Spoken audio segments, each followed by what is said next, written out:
जय हिंद साथियों, स्वागत है आपका ड्रीम दर्शन एकेडमी बिलासपुर में। एकमात्र ऐसी संस्था जहां पे आपको एसएससी, बैंकिंग और रेलवे का कंप्लीट तैयारी करवाया जाता है। साथ ही ऐसे परीक्षाएं जिनमें मैथ्स और रीजनिंग का बहुत ज़्यादा वेटेज रहता है, हमारी इस संस्था में बहुत ही सरल तरीके से उसको सिखाया और समझाया जाता है। साथियों, हम एक नए तरीके का, कहा जाए तो एक अलग तरीके का करेंट अफेयर का वीडियो सीरीज़ लेकर के आ रहे हैं, जिसमें one of the most important question हम यहाँ पे डील करेंगे। छोटा छोटा वीडियो रहेगा, लेकिन वो आपके लिए बहुत ज़्यादा कारगर रहेगा। साथियों, यहाँ से सीधे तौर पर मैं इस चीज़ की गारंटी लेता हूँ, सीधे तौर पर आपके एग्ज़ाम में 1 से 2 प्रश्न बनने वाले हैं। तो चलिए शुरू करते हैं। और साथ में वीडियो देखने से पहले आप चैनल को लाइक, शेयर और सब्सक्राइब कर दीजिए। साथ में अपने दोस्तों के साथ शेयर कर दीजिए। सबको ये बता दीजिए कि बिलासपुर में एक अलग तरीके का वीडियो सीरीज़ करेंट अफेयर का शुरू हो रहा है, जिसको आपको रोज़ देखना है। इसके सिवा आपको करेंट अफेयर पढ़ने की ज़रूरत नहीं पड़ेगी। सिर्फ आप वीडियो के साथ बने रहें। चलिए शुरू करते हैं। सबसे पहले हम देखेंगे कि महत्वपूर्ण आयोग और उनके अध्यक्ष। क्या देखेंगे हम? महत्वपूर्ण आयोग और उनके अध्यक्ष। ठीक है, चलिए।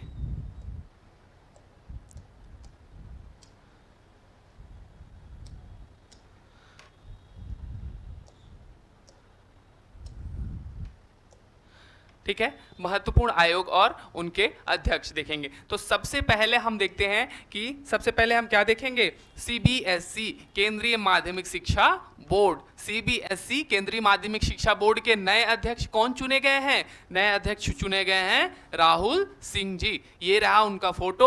और यह एक आईएएस अधिकारी हैं जो कि बिहार कैडर से बिलोंग करते हैं। सीबीएसई मुख्यालय कहाँ पे है? नई दिल्ली में। सीबीएसई मुख्यालय कहाँ पे है? नई दिल्ली में। और स्थापना वर्ष इसका कब हुआ था? तो 1929 में। सबसे जरूरी बात, जैसे कि आपका राज्य शिक्षा माध्यमिक बोर्ड होता है, जैसे आपका सेंट्रल, उसी तरीके से सीबीएसई क्या है? एक सेंट्रल, केंद्रीय माध्यमिक शिक्षा बोर्ड है।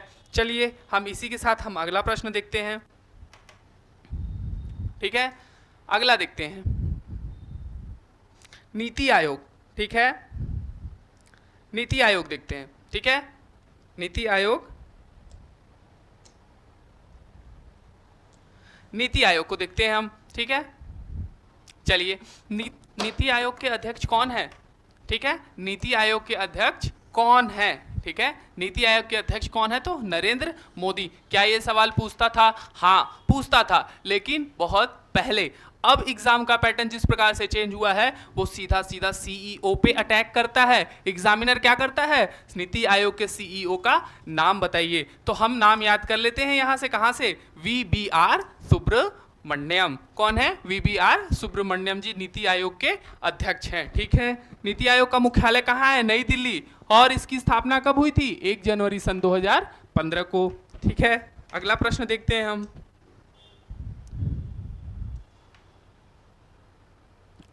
चलिए अगला प्रश्न हम देखते हैं।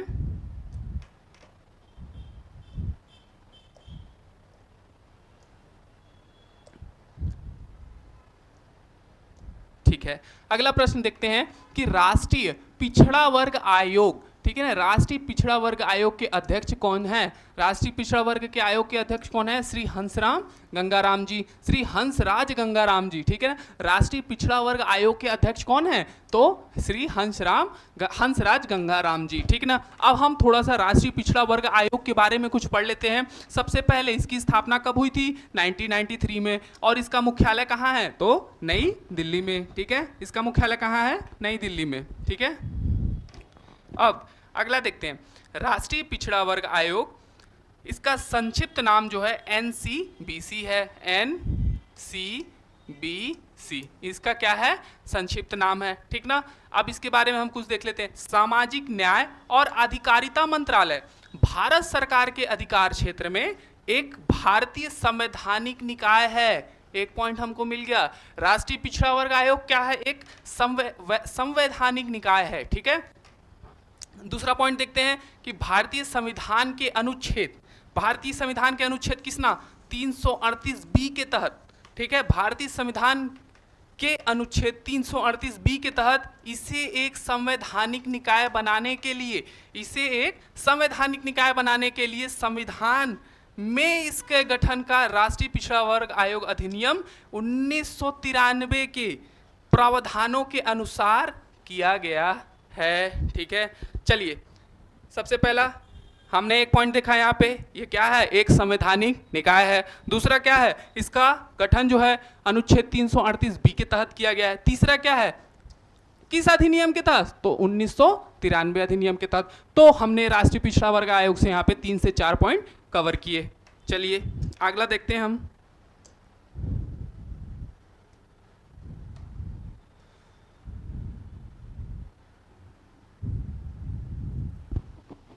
अगला देख लेते हैं हम।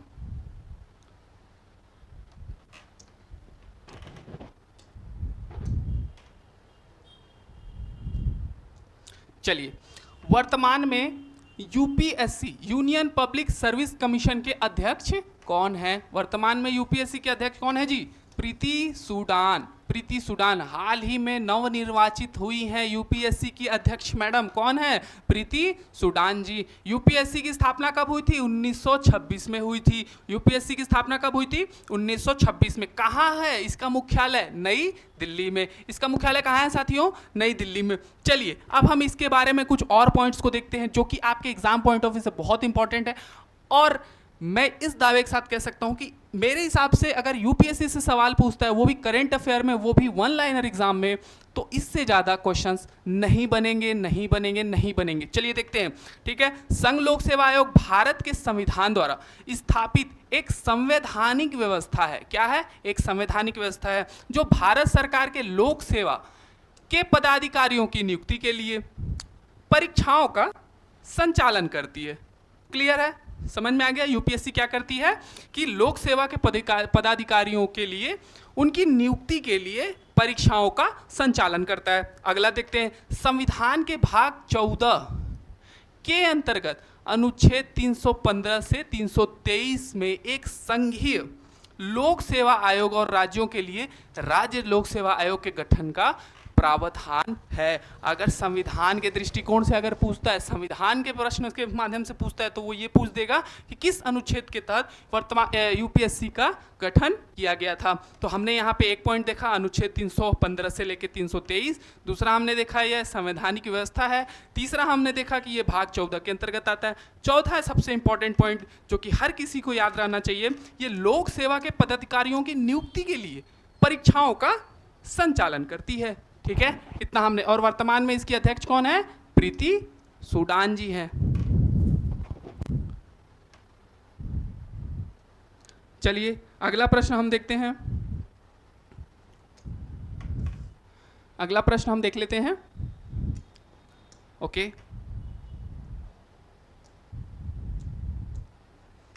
चलिए अगला प्रश्न हम देखते हैं।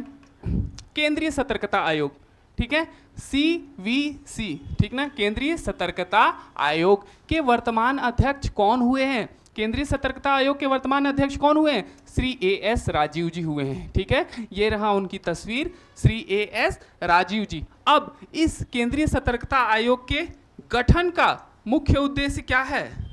ठीक है, केंद्रीय सतर्कता आयोग के गठन का मुख्य उद्देश्य क्या है वो हम लोग देख लेते हैं। तो भ्रष्टाचार की रोकथाम पहला चीज, और भ्रष्टाचार के आरोपों की जांच करना ही इसका प्रमुख उद्देश्य है। इस संस्था के गठन का प्रमुख उद्देश्य जो है भ्रष्टाचार की रोकथाम पहला, और भ्रष्टाचार के आरोपों की जांच करना इसका प्रमुख उद्देश्य है। ठीक ना, इसके वर्तमान अध्यक्ष कौन है साथियों? श्री AS राजीव जी हैं। अब हम सतर्कता आयोग के बारे में और भी कुछ पॉइंट्स देख लेते हैं। चलिए, पहला, राष्ट्रपति द्वारा ये नियुक्त किए जाते हैं। ठीक है, सबसे पहला 9 फरवरी 2014 के अधिकार पत्र के माध्यम से, ठीक है, केंद्रीय सतर्कता आयोग अधिनियम 2003 की धारा 4(1) के अंतर्गत निहित शक्तियों के आधार पर श्री AS राजीव को केंद्रीय सतर्कता आयोग में सतर्कता आयुक्त के रूप में नियुक्त किया गया है। ठीक है, कहाँ नियुक्त किया गया है? श्री AS राजीव जी को किसके द्वारा? राष्ट्रपति द्रौपदी मुर्मू के द्वारा। किस अधिनियम के द्वारा? 2003 अधिनियम के द्वारा। कब? दिनांक 9 फरवरी 2024 को।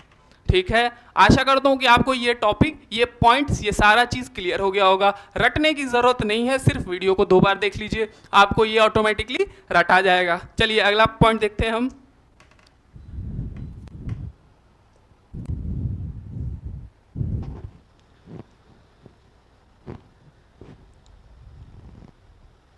चलिए, मानवाधिकार आयोग, हर कोई परिचित होगा भाई इससे कि मानवाधिकार आयोग, कहीं भी कुछ भी होता है मानवाधिकार वाले लोग पहले खड़े होते हैं भाई। ठीक है, चलिए मानवाधिकार आयोग, तो राष्ट्रीय मानवाधिकार आयोग NHRC के वर्तमान अध्यक्ष कौन है? न्यायमूर्ति अरुण कुमार मिश्रा। कौन है? न्यायमूर्ति अरुण कुमार मिश्रा जी हैं। कौन है? न्यायमूर्ति अरुण कुमार मिश्रा जी। ठीक है, आगे देखते हैं। ठीक है, भारत में अब इसका राष्ट्रीय मानवाधिकार आयोग के गठन का मुख्य उद्देश्य हम लोग देख लेते हैं। क्या है मुख्य उद्देश्य? तो भारत में मानव अधिकारों का संरक्षण एवं संवर्धन करना इसका मुख्य उद्देश्य है। ठीक है, अब हम इसके बारे में कुछ और भी पॉइंट्स देख लेते हैं। सबसे पहले देखते हैं कि राष्ट्रीय मानवाधिकार आयोग एक स्वायत्त विधिक संस्था है। क्या है? एक स्वायत्त विधिक संस्था। इसकी स्थापना कब हुई थी? तो 12 अक्टूबर 1993 को हुई थी। इसकी स्थापना कब हुई थी? 12 अक्टूबर 1993 को हुई थी। इसकी स्थापना मानवाधिकार संरक्षण, इसके ऐतिहासिक स्रोत का विवरण हमें किस सम्मेलन से पता चलता है? इसके मानवाधिकार संरक्षण, इसके ऐतिहासिक स्रोत का विवरण हमें किस सम्मेलन से पता चलता है? तो पेरिस सम्मेलन से इसका पता चलता है। किस अधिनियम के तहत? 1993 के तहत इसका गठन किया गया था। ठीक है, चलिए आगे बढ़ते हैं, अगला पॉइंट देखते हैं हम।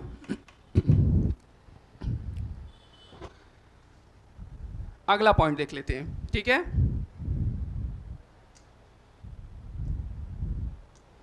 चलिए अगला पॉइंट हम देखते हैं।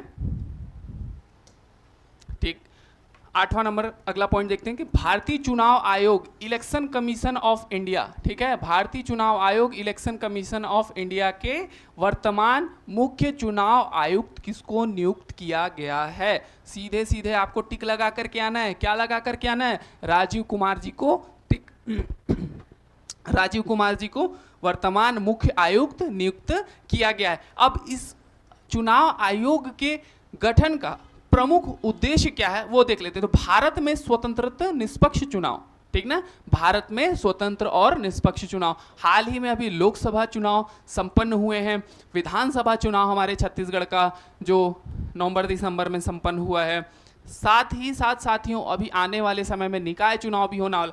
वो किसके द्वारा? इलेक्शन कमीशन ऑफ इंडिया के द्वारा कंडक्ट कराया जाता है, जिसके अध्यक्ष कौन हैं? राजीव कुमार हैं। चलिए कमेंट सेक्शन में आप एक चीज को बताइएगा कि वर्तमान में छत्तीसगढ़ के प्रमुख चुनाव आयुक्त कौन है। ठीक है, इसका आप कमेंट सेक्शन में आंसर दीजिएगा। अब हम चुनाव आयोग के बारे में कुछ पॉइंट्स देख लेते हैं। ठीक है, एक स्वायत्त एवं अर्ध न्यायिक संस्था है। सबसे पहली चीज, जिसका गठन भारत में स्वतंत्र एवं निष्पक्ष रूप से विभिन्न भारत के प्रातिनिधिक संस्थाओं में से, जितने भी भारत के प्रातिनिधिक संस्था हैं, क्षेत्र हैं, वहां से प्रतिनिधि चुनने के लिए इसका गठन किया गया था। ठीक है, इसका गठन किया गया था। भारतीय चुनाव आयोग की स्थापना 25 जनवरी 1950 को की गई थी। हो सकता है कि अगर यहाँ से सवाल पूछे कि इसकी स्थापना कब की गई थी, तो कब की गई थी? 25 जनवरी 1950 को किसकी स्थापना की गई थी? तो भारतीय चुनाव आयोग की स्थापना की गई थी, इलेक्शन कमीशन ऑफ इंडिया, जिसके वर्तमान अध्यक्ष कौन है? राजीव कुमार। ठीक है, चलिए बहुत अच्छे, आगे बढ़ते हैं। अगला क्वेश्चन,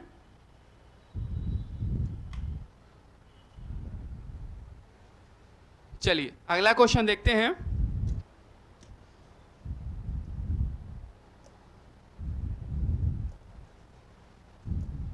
चलिए अगला क्वेश्चन देखते हैं, वित्त आयोग। ठीक है ना, अगला क्वेश्चन हम क्या देखते हैं? वित्त आयोग। ठीक है, वित्त आयोग का उद्देश्य सबसे पहले देखते हैं कि केंद्र और राज्य सरकारों के बीच करों के, किसके बीच? केंद्र और राज्य सरकारों के बीच करों के वितरण की सिफारिश करना।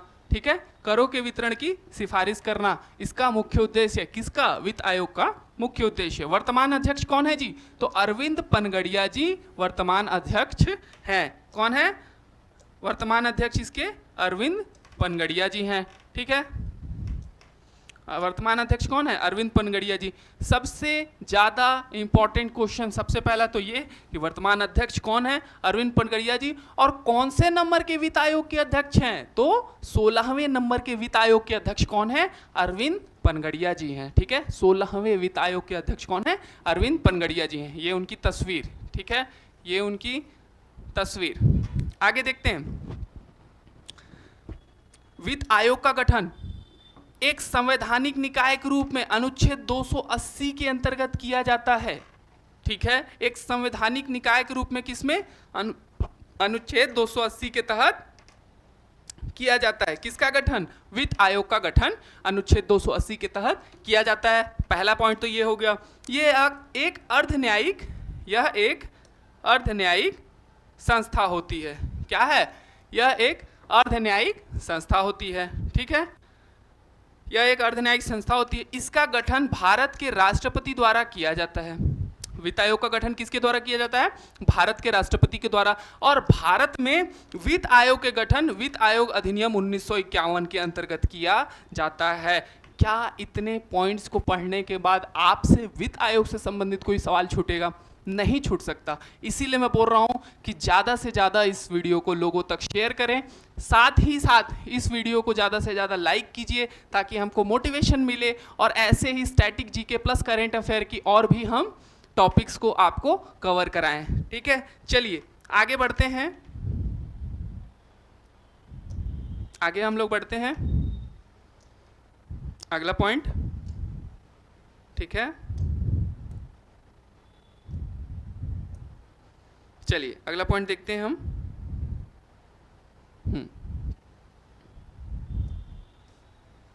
अगला पॉइंट देखते हैं।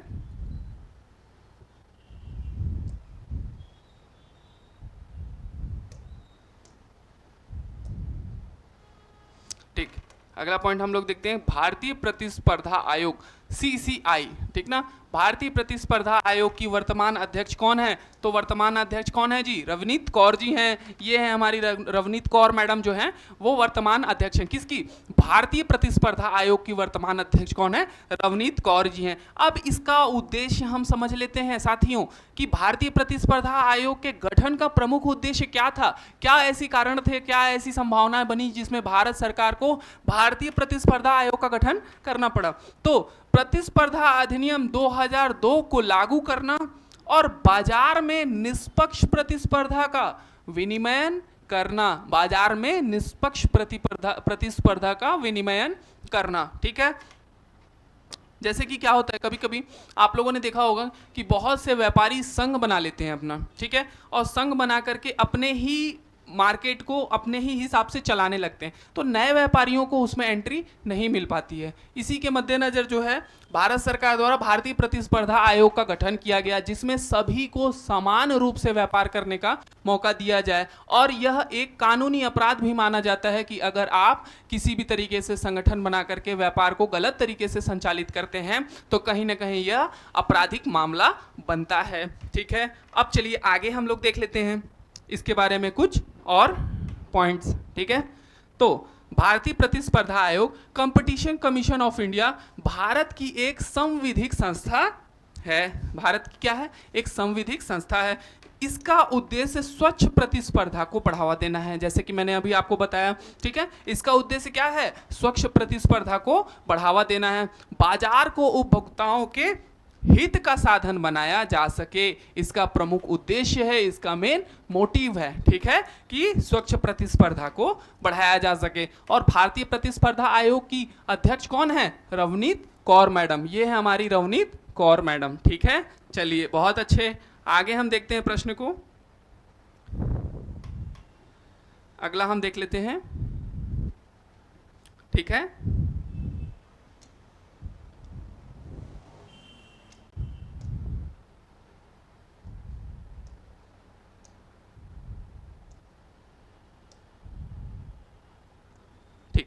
चलिए आगे हम देख लेते हैं राष्ट्रीय महिला आयोग, ठीक ना। राष्ट्रीय महिला आयोग की अध्यक्ष कौन है? राष्ट्रीय महिला आयोग की अध्यक्ष कौन है? Very very important, very very important question. एक यूपीएससी वाला क्वेश्चन वेरी वेरी इंपॉर्टेंट था, दूसरा वित्त आयोग वाला क्वेश्चन वेरी वेरी इंपॉर्टेंट था, तीसरा राष्ट्रीय महिला आयोग वाला वेरी वेरी इंपॉर्टेंट है, और भी मैं जो जो बताया हूं उसमें से लगभग क्वेश्चन सभी इंपॉर्टेंट है, लेकिन ये जो क्वेश्चन है वो सीधे तौर पे आपके एग्जाम में आपको देखने को मिल जाएंगे, ठीक है। तो पहला, इनकी राष्ट्रीय महिला आयोग की अध्यक्ष कौन है? ठीक है, तो राष्ट्रीय महिला आयोग की अध्यक्ष कौन है साथियों? रेखा शर्मा मैम। ये रही हमारी रेखा शर्मा मैम, कौन है? राष्ट्रीय महिला आयोग की अध्यक्ष हैं, ठीक है। अब राष्ट्रीय महिला आयोग के बारे में कुछ हम जानकारियां इकट्ठा कर लेते हैं। सबसे पहले भारतीय संसद द्वारा 1990 में पारित अधिनियम, किस अधिनियम के द्वारा इसका गठन किया गया? तो 1990 में पारित अधिनियम के द्वारा राष्ट्रीय महिला आयोग का गठन किया गया है, ठीक है, ठीक है। हाँ, 1990 में पारित एक अधिनियम के तहत 31 जनवरी 1992 में गठित एक संविधिक निकाय है, ठीक है। 1990 में पारित अधिनियम, तो 1990 के अधिनियम के तहत पारित इसका क्या है? गठन किया गया था। यह एक संविधिक निकाय है, सबसे पहली बात, ठीक ना। अब इसका उद्देश्य हम देख लेते हैं कि राष्ट्रीय महिला आयोग के गठन का मुख्य उद्देश्य क्या था। यह एक ऐसी इकाई है, सबसे पहली बात, यह एक ऐसी इकाई है जो शिकायत या स्वतः संज्ञान के आधार पर, शिकायत या स्वतः संज्ञान के आधार पर क्या करती है? महिलाओं को संवैधानिक हितों और उनके लिए कानूनी सुरक्षा उपायों को लागू कराती है। सबसे बड़ी बात है, या तो आप शिकायत करेंगे तभी एक्शन लेंगी, या यह स्वतः संज्ञान ले लेंगी। कहीं पे भी अगर महिलाओं के हितों की असुरक्षा होती है, कहीं भी महिलाओं के ऊपर अत्याचार होता है, कहीं पे भी महिलाओं को असुरक्षित महसूस होता है, तो वहाँ पे महिला आयोग जो है पूरी तत्परता के साथ, पूरी शक्ति के साथ, पूरी ईमानदारी के साथ और वहाँ पे खड़े रह करके वहाँ पे हो रहे अत्याचारों से महिलाओं को निजात दिलवाती है तथा उनके हक के लिए ये महिला आयोग लड़ती है, ठीक है। तो ये वेरी वेरी इंपॉर्टेंट हो जाता है, ठीक है। चलिए, तो यहाँ पे हमारा जो है वीडियो सीरीज जो है 11 प्रश्नों का, महत्वपूर्ण 11 प्रश्नों का वीडियो सीरीज जो है समाप्त होता है। आशा करता हूँ आप सभी को ये वीडियो सीरीज बहुत अच्छा लगा होगा, ये वीडियो बहुत पसंद आया होगा, और बस आपको 1 से 2 बार ये वीडियो देखना है, ऑटोमेटिकली ये वीडियो आपको याद हो जाएगा। साथ ही साथ दोस्तों, इसको अपने दोस्तों के साथ शेयर करना नहीं भूलना है। उसके साथ में, दोस्तों के साथ शेयर करने के साथ में लाइक करें, शेयर करें और सब्सक्राइब ज़्यादा करें, ठीक है, ताकि हम और भी ऐसे वीडियोस को लेकर के आ सकें। तो उम्मीद करता हूँ आपको ये वीडियो पसंद आया होगा। तो चलिए, हमारा सफ़र यहीं तक समाप्त होता है, मिलते हैं नेक्स्ट वीडियो में। तब तक के लिए जय हिंद, जय भारत।